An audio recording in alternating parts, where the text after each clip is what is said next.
कहानी उन आम घरों की है जहाँ खाने वाले तो कई, लेकिन कमाने वाला एक मर्द ही होता है। बावजूद इसके उससे उम्मीदें कम नहीं होती। देखिए जी, सामने वाले वर्मा जी कैसी अच्छी तरह से सफाई करते हैं छुट्टी वाले दिन अपने घर की, और एक आप हैं। अरे यार, उनके पास कार है, ऑफिस पास में है और हफ्ते में 2 दिन की छुट्टी होती है, तो फर्क तो पड़ता है ना। मेरी तो शादी ही गलत हो गई। अरे कोई मस्त लड़का मिलता, कमाता भी, घुमाता भी, घर के कामों में भी मदद करता, लेकिन नहीं जी, हमारे वाले को तो कमाने से फुर्सत ही नहीं, और कमाई भी ऐसी कि कोई जरूरत पूरी ही नहीं हो रही है। सुनील बेचारा शीना को देखकर सोचता है कि शीना सही कह रही है। देखने में सुंदर है, घर का सारा काम कर लेती है, उसे तो कोई भी अच्छा लड़का मिल सकता था। क्या सोच रहे हैं? भागने का इरादा तो नहीं है?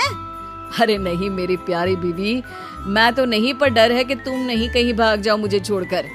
शीला सुनील के मुंह से प्यार भरी बात सुनकर मुस्कुराती है। आप भी ना।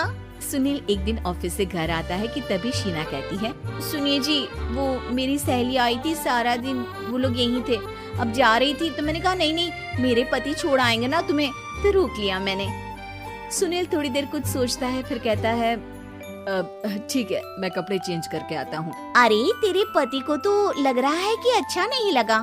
अरे नहीं नहीं, ऐसी कोई बात नहीं है, रुको मैं अभी उन्हें घर के कपड़े देकर आती हूँ। शीना अंदर जाती है जहाँ सुनील पलंग पर लेटा होता है। अरे क्या मजाक है, वो कह रही है कि आपने मुंह बना लिया। सही तो कह रही है, सुबह से अब ऑफिस से लौटा हूँ, एक कप चाय का तो पूछा नहीं, 20 किलोमीटर जाओ और आओ, और फिर कल उसी टाइम पर ऑफिस। अरे यार, मुझे गाड़ी चलानी आती ना तो बोलती भी नहीं आपको, और कौन सा रिक्शा खींच कर जाना है आपको। सुनील अब क्या बोलता। रात देर से आता है और सो जाता है। अगले दिन शरीर दर्द हो रहा है। अरे तो मत जाओ ना ऑफिस, चलते हैं ना मार्केट घूमने, फिर पिक्चर देखेंगे और रात में खाना खाकर घर वापस। सुनील जब सारे दिन की थकान वाला शेड्यूल सुनता है तो वो सीधे सीधे ऑफिस के लिए तैयार हो जाता है। अब आए दिन शीना की डिमांड बढ़ती ही चली जाती है और सुनील उसको पूरा भी करता, लेकिन एक दिन, ए जी मेरा भाई आ रहा है, उसे 2 लाख रुपए की जरूरत है। हाँ तो मैं क्या करूँ शीना, मेरे पास इतने रुपए नहीं है। हाँ हाँ पता है नहीं है, लेकिन किसी से लेकर तो दे सकते हो ना। अरे मैं किससे मांगू, मेरे तो जानने में भी कोई नहीं है जिसके पास इतनी बड़ी रकम हो। तभी वहाँ शीना का भाई शीनू आ जाता है।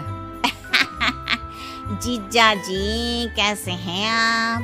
अब मैं ठीक हूँ शीनू, अचानक इतनी बड़ी रकम की जरूरत कैसे पड़ गई? अरे जीजा जी, वो बिजनेस शुरू किया ना, तो उसके लिए पैसे की जरूरत है, काफी हो चुका है, थोड़ा पैसा बचता है तो मैंने सोचा आपसे ले लूं। अब देखो, मेरे ऑफिस में कुछ लोग हैं जिनकी सेविंग अच्छी है, मैं उन लोगों से बात करके देखता हूँ। सुनील ऑफिस से किसी से पैसे लेकर शीना को दे देता है।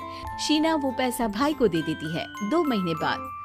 अरे यार शीना, वो ऑफिस वाला आदमी अपने पैसे मांग रहा है, कैसे दूं? अपने भाई से बोलो ना पैसे दे दे। अरे हाँ हाँ दे देगा, कहाँ भागा जा रहा है, आप उनको बोल दो कि दे देंगे।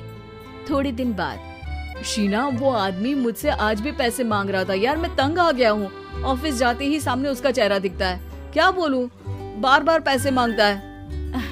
अच्छा मैं शीनू को फोन लगाती हूँ, बात करके देखती हूँ। शीना भाई को फोन करती है, लेकिन वो फोन उठाता ही नहीं। लगता है भाई कहीं ऐसी जगह है जहाँ नेटवर्क की समस्या होगी। सुनील अगले दिन दोपहर को ही घर आ जाता है, उसका चेहरा उतरा और परेशान सा होता है, वो रोने लगता है। अरे क्या हुआ जी, आप इतना परेशान क्यों हैं, सब ठीक तो है ना?